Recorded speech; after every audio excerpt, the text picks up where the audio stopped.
When it comes to whole life insurance, most people that work with our company are interested in the cash value. It is not uncommon to hear someone say, "Steve, IBC Global, I don't care about the death benefit at all. I am interested in the cash value." And what ends up happening is if you optimize a policy for cash value, you actually end up with a maximum death benefit long-term in the majority of cases as well, which is interesting. But we hear that all the time. And why I started with that, because what I want to talk about in this video is agent compensation, and kind of the big elephant in the room that is never discussed is when someone is interested in a high cash value life insurance policy. So if you hear all these good things about whole life insurance, you want a maximum cash value policy, you open a policy with someone, you're paying money into it, you're told it is the best possible design for what you were looking for, but you look at it and just think, wait a minute, I'm paying all this money in. I have zero in cash value right off the bat. Or I have 60 to 70% of what I paid in right off the bat. Why would banks and corporations, these wealthy players that I hear about doing this, why would they do this? Like, it is not making sense to me. This is a common objection that so many people have. Meaning they put $1 in and they don't see that dollar, or they might see 60 to 70% of that dollar in cash value in the first year. It takes 7 years or so just to break even, sometimes 10 years plus to break even. But then we can set up a policy where we have maximum cash value right off the bat. And my point to mentioning all of that is your cash value, whether you see a lot of it up front or not that much at all, or just a fraction of it, has a direct impact on an agent's commission. As a licensed professional, as I've been in this business for over 10 years now, how we drive our business is through selling policies. If someone decides to work with us, if we have the privilege of working with them, we are paid a commission from the insurance company for bringing them that business they otherwise would not have had. Now, there's two things that directly impact an agent's commission. One is the policy design, the other is the insurance company selection.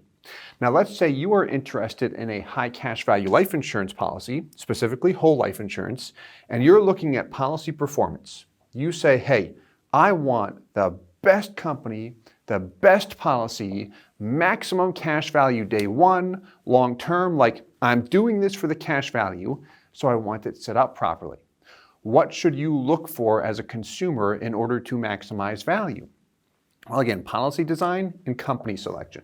We're going to go through each of these. When it comes to company selection, we always talk about who? Major mutual companies. 4 of them that have consistently delivered, being Mass Mutual, Guardian, New York Life, and Northwestern Mutual. We're going to go through compensation, how it works with those carriers and others when we touch on that piece. And at the end of this video, we're going to look at an example of someone who's proposed a small company with a high dollar amount going into a policy on an annual basis, and it was not good for the consumer. It was very lucrative for the agent. We were able to fix the policy, and then he was able to have a high cash value policy for himself, which is what he was interested in. First, let's begin with policy design, as this is always important. So when you pay money into a policy, say it's a nice round number of $10,000 per year, that money can go toward the premium or toward the PUA rider. From the consumer value, so from your perspective, if you say, I want maximum cash value, how these two areas work. If you were to allocate that $10,000 toward the premium, you would see with most traditional whole life insurance policies, zero in cash value often for the first year, and sometimes the first and second year. As time passes, you will find that premium dollars come back to cash value for you. But why they do not show up in cash value often in the first and second year is because the insurance company is overcharging me for the death benefit up front. Whereas PUA dollars, which stands for paid up additions rider, I'll often refer to it as a cash dump-in. If I pay the same $10,000 there, I'll see just about $10K show up in cash value. Could be between $9,000 and $10,000. Some companies have fees for it. My point is the majority will show up in cash value immediately. That's money I can access, begins compounding, makes the guaranteed values look more attractive than any other type of design, meaning the more money I have going here, the better the guarantees will look.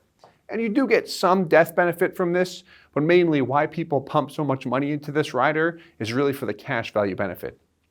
So if I told you this is how you maximize the cash value in a policy by putting money here, this gives you zero cash value up front, how much money do you want to put here compared to here? Most we work with, I shouldn't say most, a lot of people have said, hey, can I just put zero toward the premium and everything into the PUA component? Which would be nice. If you look at bank-owned life insurance and what banks do, that's a BOLI policy in so many ways where it functions like a big PUA deposit. But with a pure whole life insurance contract, we cannot quite do that. Here's how it works. We have limits to be aware of.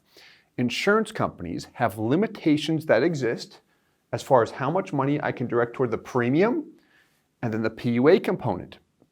We see major mutual companies and then smaller companies. What do we have next to major mutual companies? 1090. We talk about that 1090 split all the time. What that would mean is if I'm paying in $10,000, 10 represents 10%, would be what's 10% of 10,000? 1,000 toward the premium. That's as low as the company will allow me to go, being a Mass Mutual, Guardian, New York Life, or Northwestern Mutual. They're not all a straight 10%. Some let you go a little bit lower, some not quite as much, but you'll see right around that 10% average with the 4 major mutual companies. So it could drive the premium as low as $1,000 in this particular example. The other $90,000 plowed toward cash value. Smaller companies, depends on the company. There's a lot of insurance companies out there. Different companies have different appetites or preferences as far as how much money they'd like to have required to go toward the premium versus the PUA. Mainly because premium dollars are more profitable for an insurance company and the agent. Couple examples. If you take some small companies like a Lafayette Life or a Security Mutual, they do not have any ratio as far as a percentage that is directed toward the premium or PUA. What you'll often see with Lafayette, for example, is a $500,000 annual PUA maximum.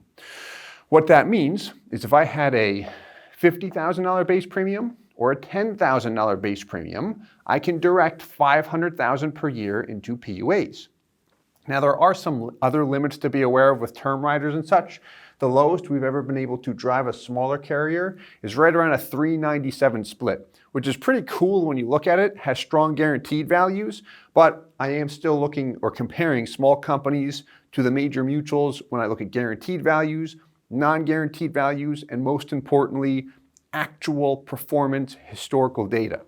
So main thing here, because I'm going fairly deep in this example, when it comes to policy design, if you're putting money into a policy, whether this is $10,000, $100,000, or $1 million per year, where do you want to allocate the majority of your money?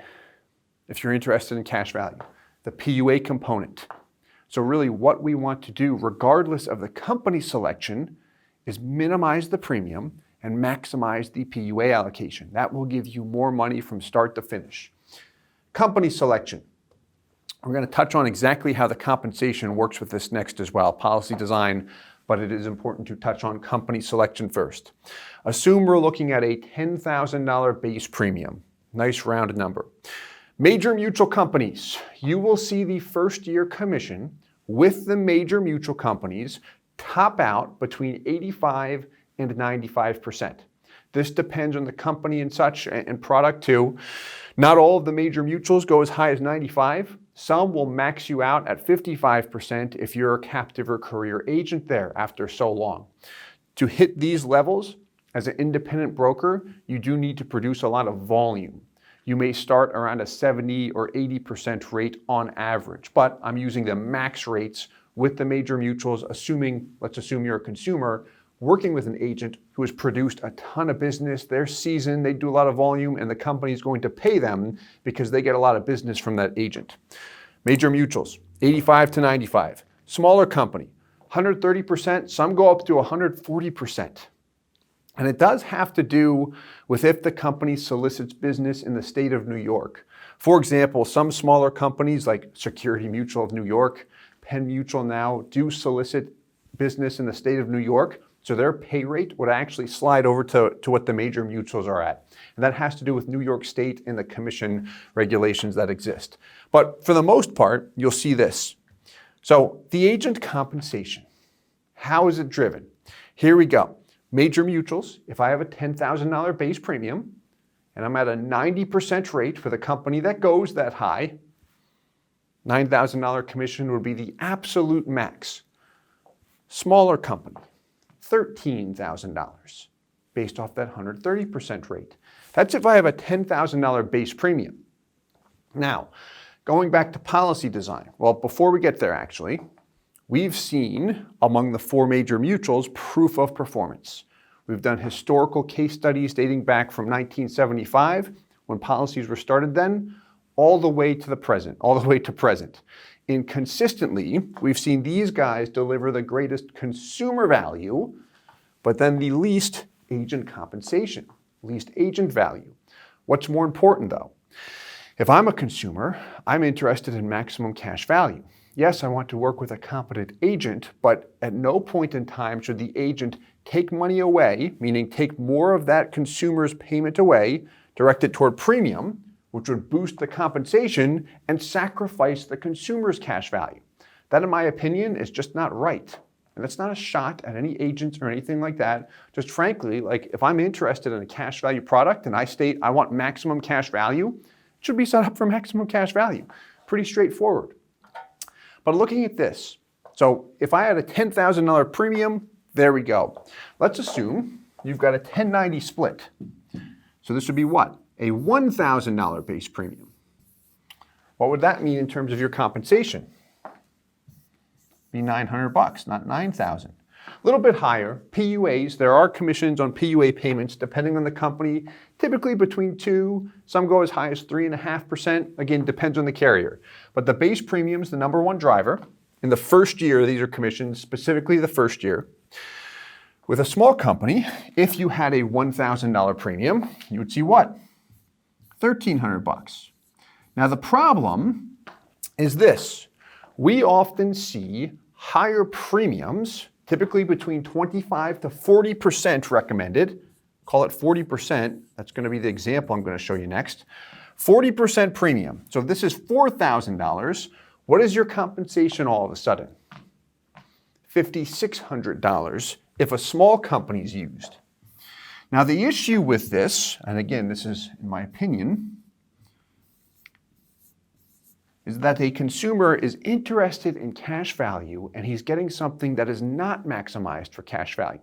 Smaller company that has not provided any proof of performance, and then a policy design that takes away from the consumer goes to the agent, no matter how you spin it.